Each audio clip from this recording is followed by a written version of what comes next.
যশোরে দুই বাংলার কবি সাহিত্যিকদের অংশগ্রহণে অনুষ্ঠিত হয়ে গেল কবিতা মুহূর্ত।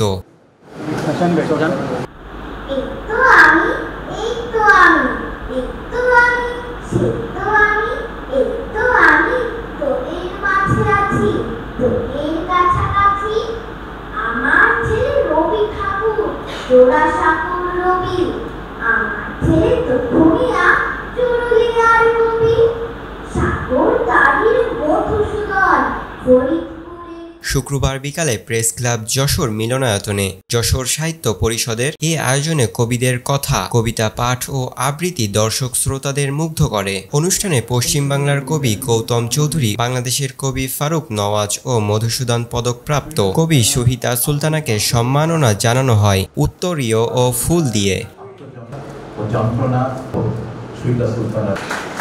অত্যন্ত নিষ্ঠার সাথে তিনি সম্পাদনা করে চলেছেন ব্যতিক্রমী গ্রন্থের প্রকাশক হিসেবে, যিনি যার প্রকাশনা ইতিমধ্যেই লেগে থাকা কষ্ট তামাম দুঃখের আগুন পাতা জড়ো করে আনছে মেয়ে, তুষের আগুনে জ্বলছে ভূষকালি মাখা ধান সেদ্ধ হাঁড়ি, দু একটা শুকনো ডাল, কঞ্চি টুকরো, দুমুখো উনুন পুড়ে খাক, মা শুধু দূরের জঙ্গলে চেয়ে বৃক্ষ দেখছে স্বপ্নময়। শুধু স্বপ্নের চোরাবালি আলোর কফিন ঠেকে দেয় সকল মুগ্ধতা, কুটির আয়নায় ভাসে চর্বি রোগী মানুষের চোখ, তাদের রমণীরা সাপের মতো ছদ্মবেশী হতে হতে নিঃশব্দে উঠতে থাকে অমোঘ শূন্যতায়।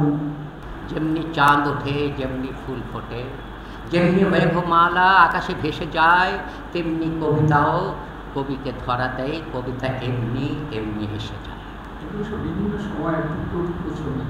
আবৃত্তি করেন সাধন দাস, শ্রাবণী সুর, কাজী শাহেদ নওয়াজ, হারুন আর রশিদ, কাজী মাজেদ নওয়াজ ও অর্পিতা সহ আরও অনেকে। আলোচনায় অংশ নেন দৈনিক কল্যাণ সম্পাদক বীর মুক্তিযোদ্ধা একরামুদ্দৌলা ও সাহিত্য পরিষদের সভাপতি অধ্যক্ষ শাহীন ইকবাল।